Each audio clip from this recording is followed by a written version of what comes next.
Baik, pertanyaannya, ada ustaz yang berpendapat salat sunnah awwabin itu dilaksanakan setelah maghrib. Ada lagi ustaz yang berpendapat bahwa salat sunnah awwabin itu dilaksanakan sekitar jam 11. Maka ditanyakan yang mana yang sebenarnya? Dua-duanya yang sebenarnya. Nah, itulah yang jadi masalah lagi. Kalau kemudian diharuskan satu yang sebenarnya, yang satu salah. Nah, sekarang saya jelaskan, Pak. Saya jelaskan agak rinci. Ya. Nah, karena sekali lagi masalah bisa di kepala, bisa di hati. Begini penjelasannya. Salat itu ada yang namanya Nabi sebut. Ada salat yang namanya Nabi tidak sebut, Nabi tidak beri nama. Nabi hanya menjelaskan dalam kondisi tertentu atau untuk tujuan tertentu salatlah, tapi Nabi tidak beri nama salat itu. Ada salat yang Nabi kasih nama. Kalau yang perlu dijelaskan mungkin yang Nabi tidak kasih nama ini, Pak. Contoh, kalau masuk masjid, salat apa yang dikerjakan? Tahiyatul masjid. Itu namanya Nabi yang memberi, bukan ulama yang memberi nama. Nabi hanya mengatakan idza jaa ahadukum al masjid. Di riwayat yang lain idza dakhala ahadukum al masjid. Kalau ada salah seorang yang masuk masjid, mendatangi masjid, fala yajlis hatta yusalli raka'atain. Jangan duduk sebelum salat 2 rakaat. Jadi Nabi perintahkan kalau masuk masjid, salat dulu. Jangan langsung duduk. Tapi Nabi tidak kasih nama. Nabi tidak mengatakan salat tahiyatul masjid lah. Salat sunnah wudu, Nabi tidak memberi nama. Salat sunnah taubat, Nabi tidak memberi nama. Jadi banyak salat-salat sunnah itu bukan Nabi yang memberi nama, ulama yang memberi nama. Mengapa diberi nama? Untuk membedakan antara satu salat dengan salat yang lain. Karena kalau tidak ada namanya, pasti bertanya lagi, Pak, bagaimana niatnya Ustaz? Kalau tidak ada namanya, dikasihlah nama supaya membedakan. Ini satu salat sunnah, ini salat yang lain. Karena niat itu salah satu fungsinya membedakan antara satu ibadah dengan ibadah yang lain. Kalau kita analisa nama-nama salat tersebut, bisa kita kelompokkan beberapa bagian. Satu, ada salat yang diberi nama sesuai waktu pelaksanaan. Waktunya yang dilihat, maka dia dikasih nama sesuai dengan waktu salat itu dikerjakan. Seperti tadi salat apa kita kerjakan tadi, Pak? Subuh kan? Salat subuh. Kenapa disebut salat subuh? Dikerjakannya di waktu subuh. Salat-salat wajib lah sesuai waktu. Salat duha. Kenapa disebut salat duha? Karena dikerjakan pada waktu duha. Maka dia dikasih nama salat duha. Ada salat, Pak, yang dikasih nama bukan berdasarkan waktu, tapi berdasarkan penyebab mengapa salat itu dilaksanakan. Contoh tadi tahiyatul masjid. Kenapa dikasih nama tahiyatul masjid? Karena penyebabnya salat ini dikerjakan disebabkan masuk masjid. Nah, penyebabnya yang dilihat. Salat sunnah wudu. Kenapa disebut salat sunnah wudu? Ya penyebabnya selesai wudu kerjakan. Ada juga salat yang dinamai berdasarkan tujuannya kenapa salat itu dikerjakan. Karena kita misalnya ingin meminta petunjuk kepada Allah, mana yang bagus di antara beberapa pilihan ini. Kita kerjakanlah salat sunnah istikharah. Kita punya hajat yang besar, ingin hajat itu dimudahkan, kita kerjakanlah salat sunnah hajat. Jadi berdasarkan tujuan salat itu dikerjakan. Ada juga salat yang diberi nama berdasarkan keunikan salat itu. Ini salat berbeda dengan salat-salat yang lain. Ada keunikannya. Seperti apa misalnya? Salat sunnah tasbih. Nabi juga tidak pernah memberi nama. Nabi tidak mengatakan salat tasbih, tidak. Ulama yang memberi nama. Dasarnya apa dikasih nama salat sunnah tasbih? Keunikan salat ini pada banyaknya tasbihnya. Dikasihlah nama salat tasbih.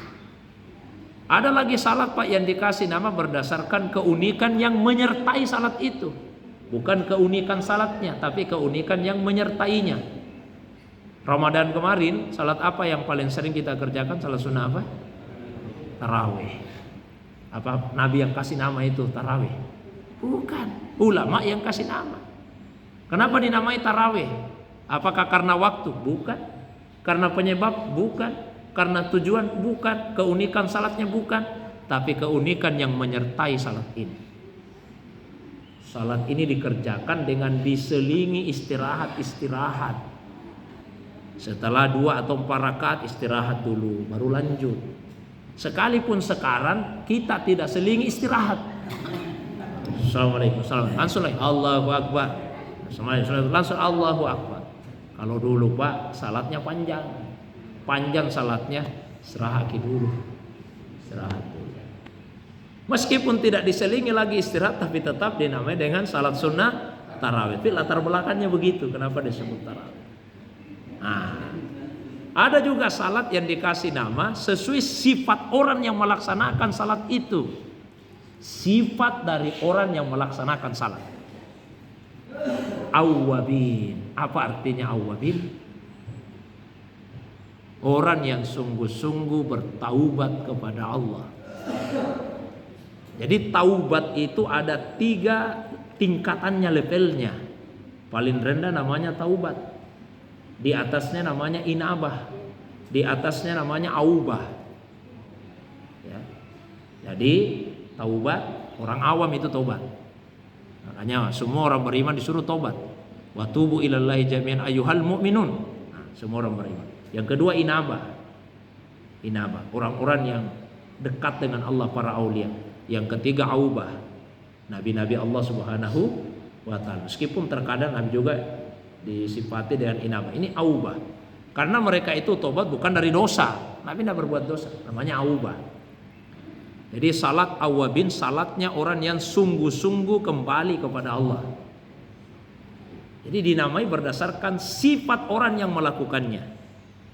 Nah, diperluaslah maknanya. Biar bukan Nabi, yang penting dia sungguh-sungguh kembali kepada Allah Subhanahu wa taala. Nah, kalau di hadisnya riwayat Muslim, Nabi sebut salatul awwabin hina tarmadul fisal. Salatnya orang yang sungguh-sungguh kembali kepada Allah itu ketika anak unta menggeliat karena kepanasan. Kalau masih pagi-pagi begini Pak, unta belum menggeliat, masih enak tidurnya. Begitu naik matahari terasa teriknya, mulai menggeliat, itu anaknya unta. Itulah yang Bapak tadi sebut jam 11. Bukan berarti harus jam 11. Pokoknya udah terasa itu teriknya sinar matahari. Nah, itu dasarnya yang Ustaz tadi yang mengatakan ketika naik matahari itu salat awwabin. Nah, sekarang apa dasarnya Ustaz yang mengatakan setelah maghrib salat awwabin? Dasarnya hadis dari sahabat Nabi namanya Abdullah ibnu Mughaffal. Beliau cerita, ra'aitu habibi sallallahu alaihi wasallam. Saya lihat kekasihku Rasulullah yusalli sitta raka'atin ba'dal maghrib, yang melaksanakan salat 6 rakaat setelah maghrib. Summa qala, setelah itu Nabi bersabda, man shalla sitta raka'atin ba'dal maghrib, siapa yang salat 6 rakaat setelah maghrib, wufirat hatayahu, diampuni dosanya, walau kanat misla subadil bahri, meskipun dosanya sebanyak buih di lautan. Jadi ada salat sunnah ini Pak, yang dilaksanakan, disunnahkan antara maghrib dengan isya. Berapa rakaat? 6. Salat apa itu namanya? Nabi tidak sebut namanya. Nabi tidak sebut nama. Makanya saya mulai dengan pengantar tadi. Kebanyakan salat sunnah itu Nabi tidak sebut namanya. Nah, karena Nabi tidak kasih nama, ulama memberi nama. Dikasihlah nama salat itu dengan nama salat sunnah awwabin. Itu saya sebut tadi. Kalau ada ustaz yang mengatakan, oh awwabin itu salat sunnah maghrib isya, itu benar. Ada yang mengatakan salat sunnah awwabin itu ketika matahari naik terasa teriknya, panasnya, itu awwabin, itu juga benar. Dua-duanya benar. Yang salah kalau menyalahkan salah satu pendapat. Lebih salah lagi kalau bertengkar tapi salat ini tidak pernah dikerjakan. Nah, itu lebih salah lagi.